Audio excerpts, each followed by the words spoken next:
I've been scarred and I've been bruised. I have learned just what to do. I need to leave my past behind me. I need to look to the future. No matter what will come. Hi everyone, welcome back to another Tuesday. Welcome back to my YouTube channel. Welcome guys to the new subscribers. We so appreciate you guys. I don't take lightly the steady growth that we have enjoyed in the channel. It has surpassed what we were expecting, for the time frame that we've been on the platform. Thank you for being so receptive of my efforts, so encouraging. You guys just come through with the words of affirmation. This helps a significant deal, when you do something that has no immediate reward. So you guys are the reward to just say one more step, this matters, you're making impact, we're happy to have you on these streets. It gives me energy and a kick to sustain this in the absence of what would otherwise be motivation and incentive. Thank you so much. I really appreciate you. Welcome to our space if you're joining us for the first time. What to do, and that's all because of you. Actually, jumping into the video immediately, this is inspired actually by the conversation we had with Chinema Kubela, and I suppose my own journey of leaving my state job and venturing full-time into self-employment. And as you can see on the screen, that is considerations before taking a big leap, whatever your leap is, and things to consider, and I suppose weighing into that kind of thinking that can go before that big decision. And I suppose highlighting the role of self-trust, why trusting yourself makes a significant difference before taking a leap. So whatever your leap is, whether you're about to give a new relationship a try, a new city a try, or a new business venture a try, I suppose the first place to start with would be to acknowledge the risk. This wouldn't be terrifying if it was fail-proof. It wouldn't be terrifying if it was risk-free. Unfortunately, all things that matter come with some element of risk. And the deeper the value you place behind it, the bigger the risk. And therefore, the bigger your vulnerability to pain, should it not succeed. So for the people landed by a tatazel, the tatazeling is justified. You're headed for a very big risk. But I suppose it helps a lot if you first acknowledge the value behind the consideration. If this was insignificant, why would you even consider it? And why would it terrify you so much if it was meaningless? So that's why you should consider it, and consider it some more, because it matters so much to you, and it matters so much that it terrifies you if it doesn't work out. So you need it to work out. You need it so much that the idea of it not working out is terrifying and painful for you. I'm going to share a little bit of how I felt, what assisted me, and what I've observed in similar journeys of people that are doing the same thing. It's first and foremost to first not tie yourself so tightly to the decision as if it's static and it's unchangeable. The fact that it's you who's making the decision means relatively a couple of things are within your control. I know it's terrifying because you're going into something whose success you can't guarantee. I presume because some parts of the success aren't in your hands. But the stuff that is in your hands, the decision itself is in your hands. And the nice thing about choice is that it's changeable. It took a whole lot off my shoulders when I knew that I'm not fired from employment. If I need to go back, I can always go back. And this is often a light bulb moment for people to know that you're piloting if this is going to work. If it doesn't work out, that's data, and you're going to do something about that data. And employment, or being employable, is a resource. It's not this thing where you have to choose between A and B. Often when you jump out, it's necessity. Either this project needs my attention full time, or this is my dream to do this full time, or no, I actually am not coping with doing all of them at the same time, etc., etc. But the scale of being employable is proof to you that I've got a bunch of resources in my basket to do this, and employability is one of those tools. So that's permission number one, that should this not work out, you can go back to employment. You weren't kicked out. And regressing back to it isn't proof that what you are doing has failed. So give yourself the permission to change your mind. Give yourself the permission to venture into this, knowing full well that you are allowed to change your mind. You are allowed to change your mind at any given stage that circumstance necessitates you to do so. Why would you change your mind? One, because you have a heart that is accommodative of changing circumstance. When you make a decision, it's based on data present to you at the moment. And you've got no guarantee whatsoever of what data will avail itself in the future. So for instance, someone will be like, okay, I've got my spouse, or I've got this capital stashed up in Bagwam, and I've got this, and I've got this regular income that is coming, for argument's sake. That is the data you are making. It's making you believe I can take the risk. There's enough pillars on the ground to hold me steady. Somewhere down the line, someone is deceased, or that form of income is in there, or God forbid, global pandemic.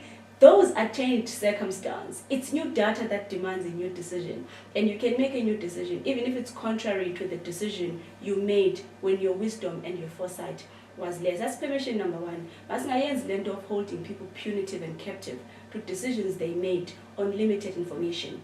When new information presents itself, intelligent people adjust and accommodate the changed circumstance. So first of all, give yourself permission to live the journey as the journey demands, to answer the journey as the journey calls. Right now, if it's calling you to take the leap, take the leap.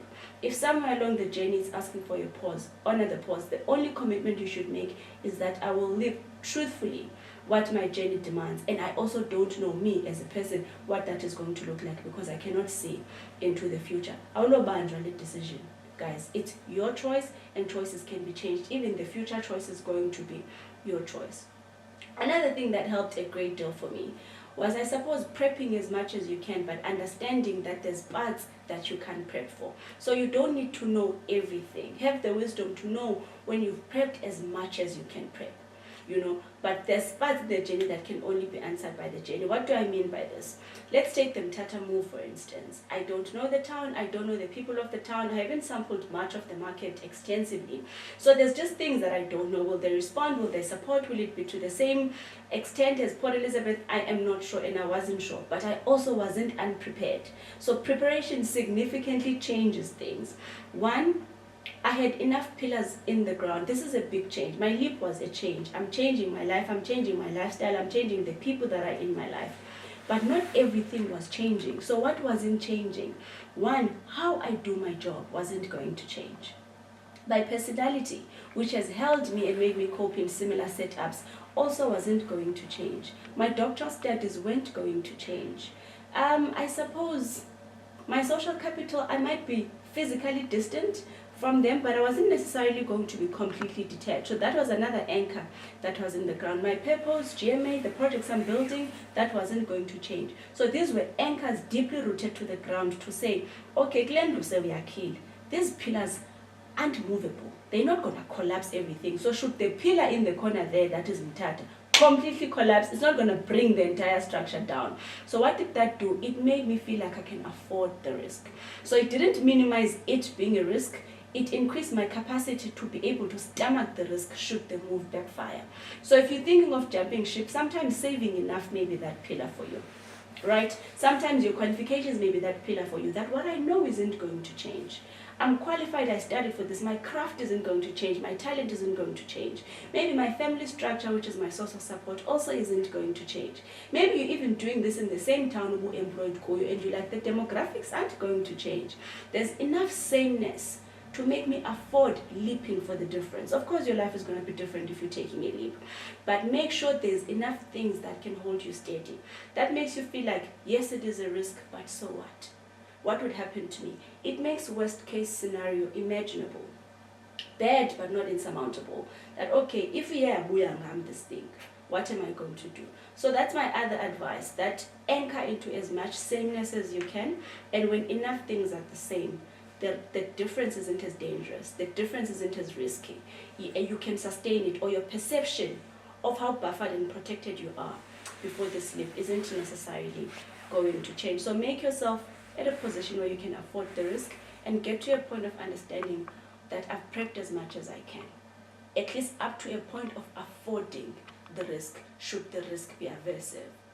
That's another thing. I suppose another big thing which we spoke about in the beginning is self-trust. Your conviction in your capacity to be okay. The most consistent thing you're going to take everywhere is you. Everything else is pretty much variable, but you've got 100% control over that. You gotta invest in internal resources to believe I'm gonna be fine. So they may not be fine, the product may not be fine, the people around you may not be fine, the environment may not even be fine. People leap because I will be okay. And this sense of okayness makes it okay that I don't know much else about what I'm venturing into. I'm going to be okay. Whether it's your spirituality and faith, whether it's self-esteem, whatever, the resources inside gotta outweigh the resources outside, because the resources outside are so responsive to influence. So responsive to influence. You know, the economy changes, cost of living changes, people change. So even depending on people evolve rapidly and people change. One thing whose changes are under your grip, that's you. That's you. So invest so much into your capacity to be fine. I invest into the psychotherapy. Whatever risk I'm taking, I do risky things. People will tell you that child is crazy. I quit employment rapidly. If I need to be out, I'm out. I give new relationships a chance. I give new partnerships a chance. Because should those things not work out, I'm going to be okay. I've invested enough into myself to be okay. Put one layer after the other to buffer you against the harshness of the decision to change. You know, the capacity to be okay also greatly helps when you get to the phase of any leap when you are in the middle and nothing is happening. You are too far to turn back, and you are quite, I suppose, in mystery of how far you still have to go before you figure out destination. And self-trust helps a lot there. When you are stuck in the space of not knowing where to from here. Good destination. Something isn't breaking, but I've also traveled too far to get back. In the absence of any indication that this isn't working, in the absence of any incentive and reward, any applause, all processes have that phase. Yoba, and this is validation that I made a bad move, and this is a call by manjike, I maybe picked the wrong path. Every journey has that phase. Ask anyone who has ventured into bravery.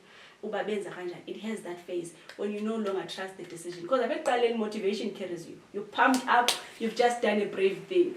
And then also on a good destination, reward keeps you there. In between sketch. Self-trust matters there. That take it into any destination where there's no street lights anymore, there's no boards anymore.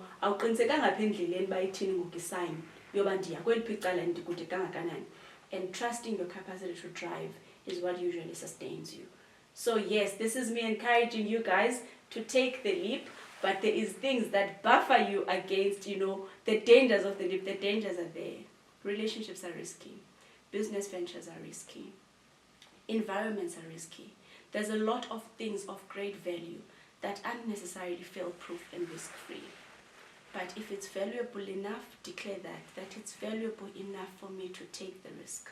The experience is worth it enough for me to want to risk it. And to protect yourself against the risk so that at least it's not life-threatening, trust yourself.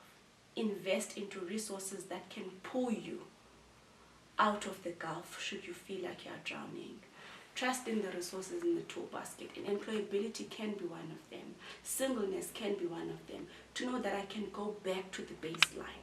If I feel like I jump too prematurely or I jump too high, that I can come back to baseline. Like for example, during COVID, I briefly went back to employment when it was level 5 and level 4. And as soon as I could afford stepping out again, I stepped out. You're not the activist of the decision that you took. You are allowed to change your mind, but more than anything, pay attention to the conviction of why this thing is valuable, because why would you even consider it? And if it was a thing of poor value, why would it bother you so much if it backfires? Because if I buy leganga, then it's fine if it backfires, we keep it moving. If you're terrified, then it matters. If you're scared, then it matters. You're going to be fine. Put enough things on the ground to be perimeters of safety. That yes, it can swing me this way and this way, but I've put the walls clean down. And if shit hits the fan, there's all land going 1 year amadonga look different for all of us. I've mentioned what mine were. Put enough anchors on the ground to say, I can afford this risk. This risk is worth it for me. And I wish you everything of the best. You can ask for help. You're allowed to ask for help, even from the people that warned you against it working out. And I hope you surround yourself with enough people who you are allowed to fail in front of, because failing is likely to happen. Failing is one of the inevitable processes of effort sometimes. Failing is result in itself. It's not the result you were hoping for, but it's a result. So it's not like you're not getting results when you're failing. You're getting results that the approach you picked isn't working, that the product you're selling isn't being well received. Whatever the case is, failing is a result, and results matter in a journey. Yeah, so I'm wishing you social capital that surrounds you, that says it's okay if you fail and you are comfortable failing in front of them. That is the value of authenticity. Sometimes alarms go off, and that is us wrapping it up for today. We're not going to cut that, Mr. Zambo. The stopwatch has just said, wrap it up. I wish you everything of the best, and I thank you for supporting me in my leap when I decided to show myself on YouTube. Even from this journey, I've learned what keeps you going in the absence of tangible reward. Thank you, and I'll see you next Tuesday.